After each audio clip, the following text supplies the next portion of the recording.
Assalamualaikum warahmatullahi wabarakatuh. Perkenalkan, nama saya Muhammad Haikal. Saya dari kelas 11A MPLB ingin menjelaskan tentang faktor-faktor kesinambungan keberhasilan dalam berkomunikasi. Halo semuanya, di sini saya akan menjelaskan tentang faktor-faktor kesinambungan keberhasilan dalam berkomunikasi.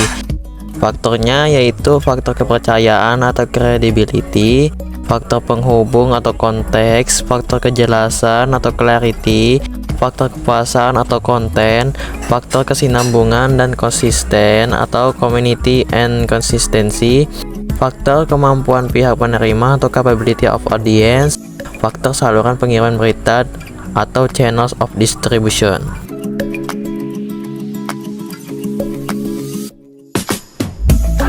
Faktor kepercayaan atau credibility. Di dalam berkomunikasi, kita harus saling percaya antara komunikator dan komunikan.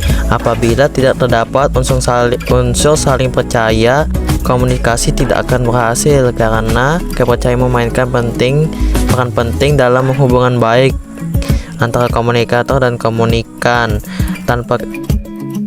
Jika tidak ada itu, maka akan menjadi hubungan komunikatif menjadi tenggang dan terhambat.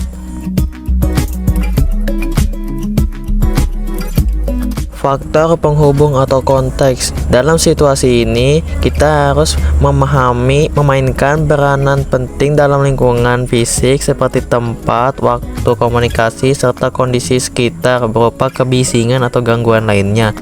Situasi dan kondisi tersebut dapat mempengaruhi jalannya komunikasi. Selain itu, situasi juga melibatkan konteks sosial, budaya, politik, dan mempengaruhi cara komunikasi yang dilakukan dan dipahami. Pada komunikasi ini, penting untuk memperhatikan dan beradaptasi dengan situasi serta kondisi lingkungan.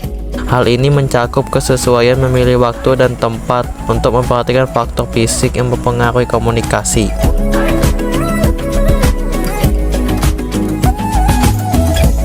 Faktor kejelasan atau clarity.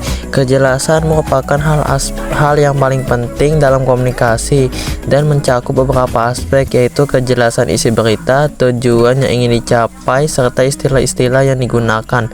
Kejelasan isi berita mengacu pada kemampuan untuk menyampaikan pesan secara jelas dan terstruktur sehingga dapat dipahami dengan baik oleh penerima.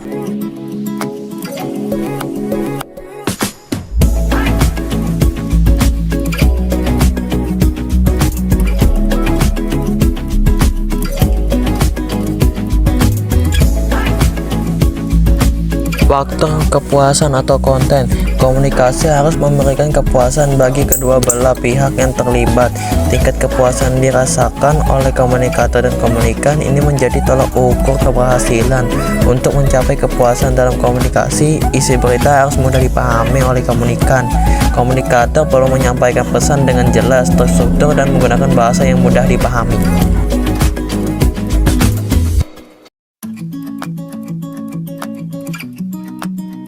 Faktor kesinambungan konsisten atau continue and consistency.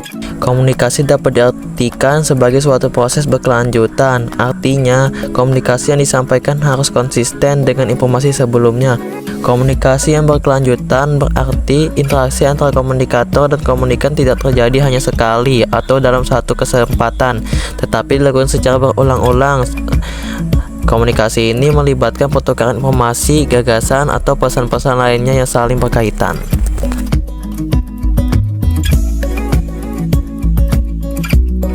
Faktor kemampuan pihak penerima atau capability of audience.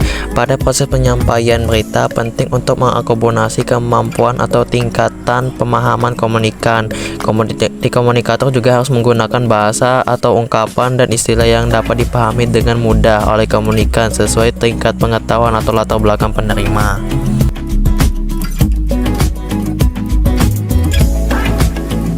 Faktor saluran berita atau channel of distribution. Komunikasi akan berhasil dengan efektif ketika menggunakan saluran komunikasi yang umum, digunakan dan dikenal secara umum oleh semua pihak. Saluran komunikasi merujuk pada media atau cara yang digunakan untuk menyampaikan pesan seperti lisan, tulisan, telepon, surat, email, atau media sosial.